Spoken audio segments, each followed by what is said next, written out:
गुरु मिलना कठिन नहीं है, चेला बनना कठिन। हमारे गुरु जी बहुत गालियां फक्कड़ थे और फक्कड़ महात्मा, बड़े अद्भुत महात्मा थे और इतनी सेवा करवाई कि हमें पता है। सुनाने के पहले उनको पैर में ऐसे अंगूठा से दबवाने की आदत थी। 11:45 पे सोते थे, 3:30 पे 3:30 पे उठ जाते और उनके जगने के पहले हमें जगना पड़ता था।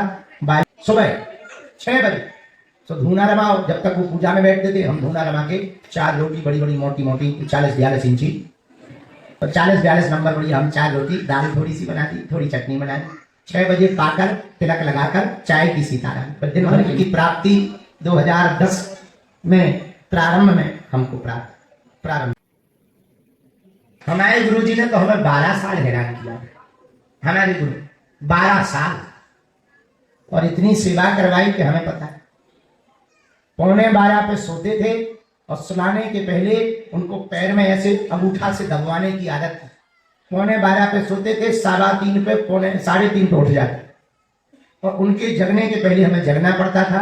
बाल्टी रखनी पड़ती थी, चूंकि पुराना जमाना पे हेड पंप पे नहाते थे तो बाल्टी रखनी पड़ती थी, गमछा रखना पड़ता था। इसके बाद में 6 बजे उनको टिक्कर चाहिए, सुबह 6 बजे तो धूना रमाओ, जब तक वो पूजा में बैठते थे हम धूना रमा के 4 रोटी बड़ी बड़ी मोटी मोटी 40-42 इंची।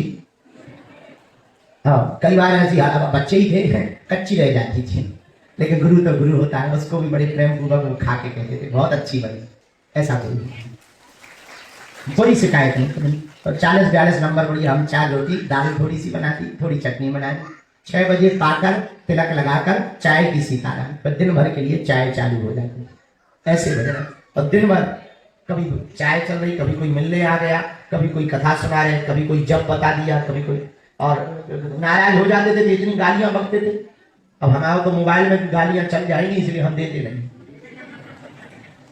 हाँ, हमारे गुरु जी बहुत गालियां फक्कड़ थे और फक्कड़ महात्मा थे, खूब गालियां बकते थे, बड़े अद्भुत महात्मा थे। हमको 12 साल लगा। हाँ, मतलब 5-6 वर्ष की अवस्था में आ गए थे और 13-14 साल की अवस्था में हमको वो मिला।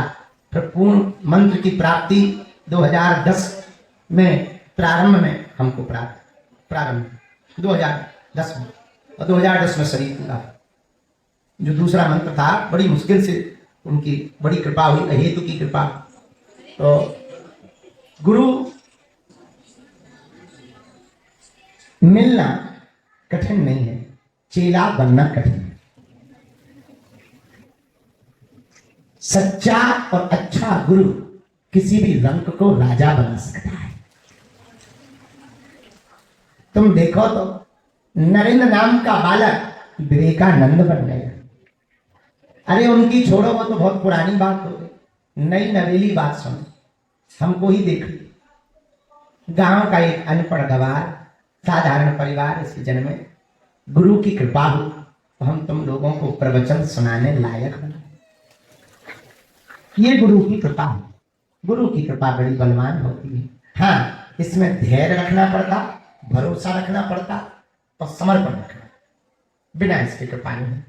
तो आप सब भाग्यशाली हो कि सन्यासी बाबा के शरण मिल रहे हैं, इसलिए नियम कर पाओ तो ही दीक्षा लो। चमत्कार के चक्कर में, मिलने के चक्कर में, फोटो के चक्कर में बिल्कुल दीक्षा ना लेना। पक्के चेला बनना हो तो दीक्षा लो, वरना अभी भी कुछ नहीं बिगड़ा है। अपने केरा पीरा खाओ, सामान बेच देना दुकानों पे। हाँ बिल्कुल कहा, क्योंकि हमारे गुरु ने कहा है 100 लंगड़े घोड़े पालने से बेहतर है एक ठीक ठाक घोड़ा पाला जाए। इसलिए पक्के चेला बन सको तो दीक्षा लेना, जीवन सुधारना हो तो दीक्षा लेना, उन्मुक्त होना हो तो दीक्षा लेना, हनुमान जी का होना हो तो दीक्षा लेना, बागेश्वर धाम का पगला बनना हो तो दीक्षा लेना। बोलो सीताराम, जोर से बोलो, जोर से बोलो। हम भैया 2 कप चाय बना दो, पंडित जी कुर्सी